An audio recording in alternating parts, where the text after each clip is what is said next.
Hello, you magnificent bastards! Glad you tuned in. Today I have another Patreon-suggested video for you. This time on the topic of Should Sargon of Akkad by Dr. Layman, the video game Ark Survival Evolved.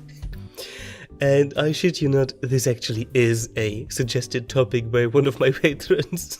Fucking kill me. Also, just as a side note, I already have that game, so yeah. And this basically is just a matter of principle. At first I was pretty skeptical regarding this video topic. At first I wanted to basically just make a parody of it and not really give a shit about it. But then I realized what a absolutely fantastic opportunity this unironically is to talk about fundamental differences between morality worldwide when it comes to charity and sharing wealth. Because for the purpose of this video, I am going to assume that Sargon of Akkad has better access to resources than I do, or in layman's terms, that Sargon of Akkad has more money than I do. So, I started digging around a little bit in worldwide philosophical approaches to this topic. Besides the usual suspects that I work with, philosophers concerned with state theory or theories of democracy, for example. And I very soon noticed that there is a huge divide between essentially Western philosophers and essentially Eastern philosophers when it comes to the issue of charity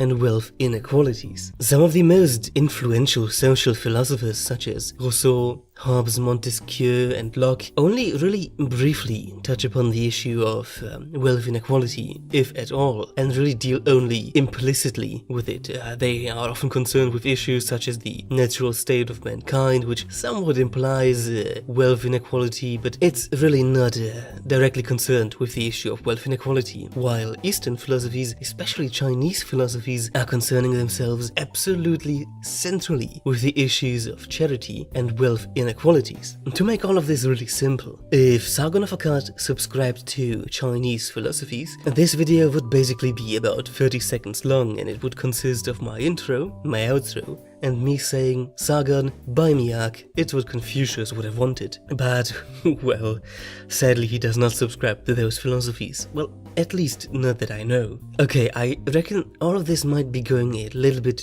too fast for you, so let's take a deep breath here. Philosophy is a confusing mess, and let's try to work out the absolutely rough outlines of the various positions on charity and the sharing of wealth. When looking at European or US American philosophers, and let's just call them Western for simplicity's sake, when looking at Western philosophers, you'll notice that charity, or the sharing of wealth, never really is a central aspect of their works. There are two exemptions to that.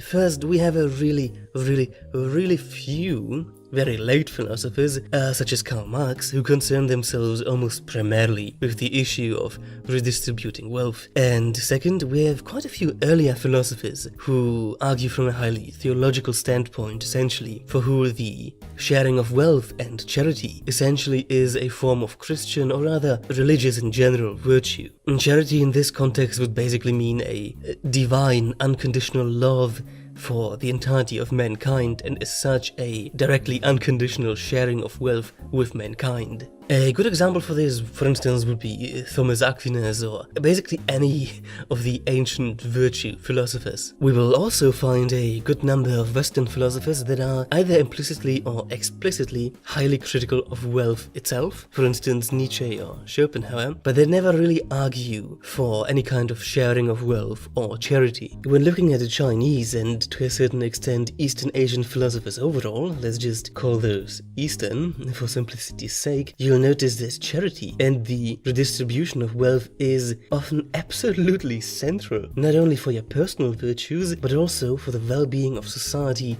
as a whole. The three most basic philosophical schools essentially would be Taoism, Confucianism, and legalism, and all of them are actually highly skeptical of hoarding wealth and highly favorable of sharing said wealth. Confucius, for instance, who is held up as a role model, essentially, lived a very humble life and was far more concerned with social harmony than with any kind of wealth. One of the central quotes here would be, "The virtuous man is driven by responsibility, the non-virtuous man is driven by profit." And if looking through his works, Confucius is very often stressing the necessity to give the needy and, in certain cases, to be ashamed of wealth. Same story with Taoism. The sage does not hoard. The more he does for others, the more he has. The more he thereby gives to others, the ever more he gets. All of this, taken together, would give me a pretty clear-cut case for Sargon Avocad having a moral obligation, essentially, to buy me Ark. If it wasn't for one small problem here.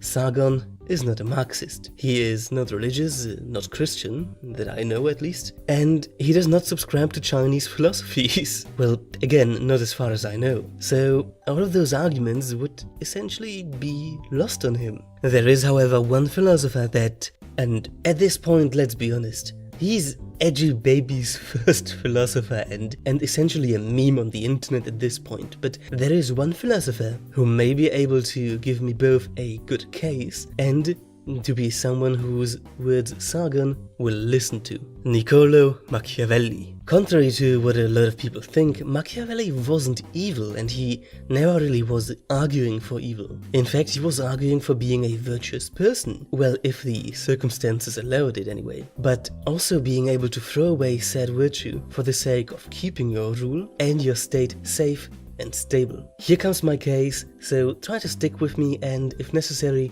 pause the video. Machiavelli had a certain disdain for corruption, which he only rarely meant as downright bribery, but rather the opposite of virtue. And he essentially argued that an outwardly virtuous ruler would potentially inspire his subjects to virtue, and that an outwardly virtuous ruler would not be as easily suspected of deception. Plus, he argued that a common evil was far better than a personal evil, meaning that if one person suffered from something like, I don't know, wanting the video game Ark Survival Evolved, or something silly like that, that would be a lot worse than a common and as such accepted evil of, for instance, a lot of people wanting Ark Survival Evolved, which, would be the default situation at that point essentially, and as such would not inspire as much opposition. So, if we take the entire video together, we can say this. Sargon does not have a moral obligation to buy me Ark.